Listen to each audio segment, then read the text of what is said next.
ज्येष्ठ मास के शुक्ल पक्ष की एकादशी को निर्जला एकादशी कहते हैं। इस व्रत में पानी का पीना वर्जित है, इसलिए इसे निर्जला एकादशी कहते हैं। इस दिन निर्जल व्रत रख के शेषशायी रूप में भगवान विष्णु की आराधना का विशेष महत्व है।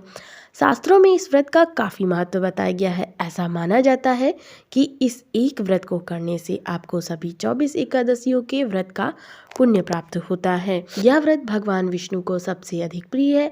ऐसी मान्यता है कि इस व्रत को करने से आपकी सभी प्रकार की सांसारिक पापों से मुक्ति मिलती है और मोक्ष की प्राप्ति होती है।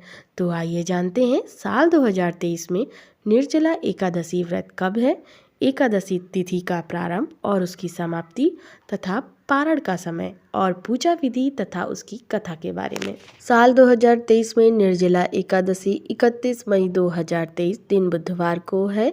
एकादशी तिथि का प्रारंभ 30 मई 2023 को दोपहर 1:07 पर और एकादशी तिथि की समाप्ति 31 मई 2023 को दोपहर 1:45 पर।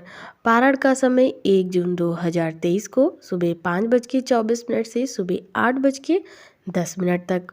पारण तिथि के दिन द्वादशी समाप्त होने का समय दोपहर 1:39 तक। साल की सभी 24 एकादशियों में निर्जला एकादशी सबसे अधिक महत्वपूर्ण एकादशी है।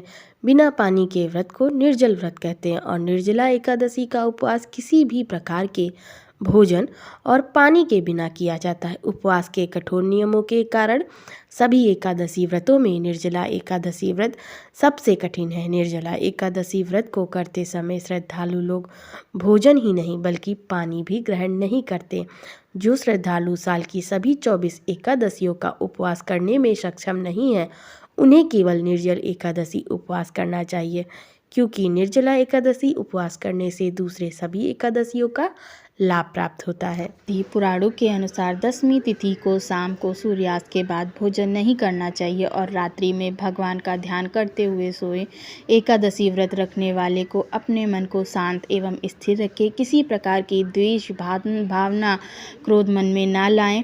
एकादशी को तांबा, चांदी, चावल और दही का दान करना उचित होता है। प्रातःकाल सूर्योदय से पूर्व उठकर स्नान करें, स्वच्छ वस्त्र धारण कर हाथ में फूल लेकर भगवान के समक्ष व्रत का संकल्प ले। भगवान विष्णु की पूजा में तुलसी, ऋतुफल एवं तिल का प्रयोग करें। व्रत निर्जला एकादशी में अन्न एवं जल का पूर्णतः त्याग करना होता है, इसलिए पूरे दिन निराहार एवं पानी की एक बूंद भी नहीं पिया जाता। रात्रि जागरण का बड़ा महत्व है। संभव हो तो रात में जग कर भगवान का भजन कीर्तन करें।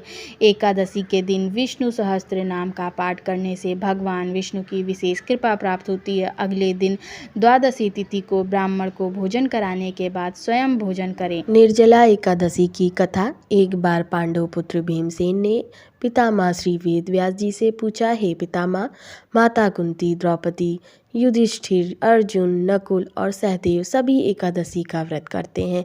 भ्राता युधिष्ठिर भी मुझे यह व्रत करने को कहते हैं और मुझे भी यह ज्ञात है कि एकादशी को उपवास करना यह वेदों का आदेश है, पर मुझे भूख सहन नहीं होती।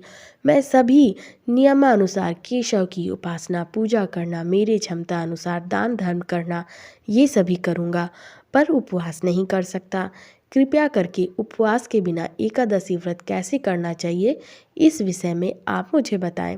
यह सब सुनकर भीमसेन को श्री वेदव्यास जी ने कहा, हे भीम, अगर नरक के स्थान पर स्वर्ग जाता है तो मास के दोनों एकादशी का पालन तुम्हें करना चाहिए, अर्थात दोनों एकादशी को अन्न ग्रहण नहीं करना चाहिए।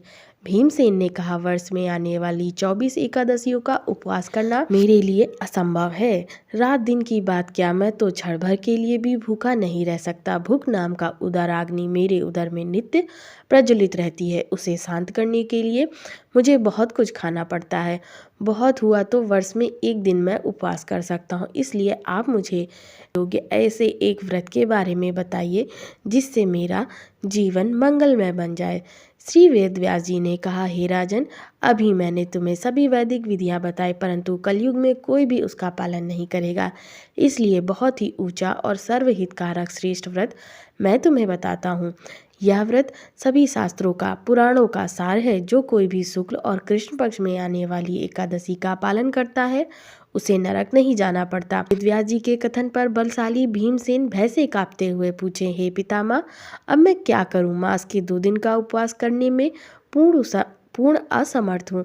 कृपया आप मुझे ऐसा व्रत कहें जिसके पालन से मुझे सभी व्रतों का फल प्राप्त हो। उसके पश्चात श्री वेद व्यास जी ने कहा, ज्येष्ठ मास के शुक्ल पक्ष में जब सूर्य वृष अथवा मिथुन राशि में आता है, उस समय के एकादशी को निर्जल कहते हैं। इस दिन जल भी ग्रहण नहीं करना चाहिए। इस दिन आचमन करते हुए 1 राई डूबे इतना ही जल लेकर आचमन करना चाहिए। इससे ज़्यादा जल पीने से मद्यपान करने का परिणाम प्राप्त होता है। इस एकादशी में कुछ भी खाना वर्जित है, खाने से व्रत भंग हो जाता है।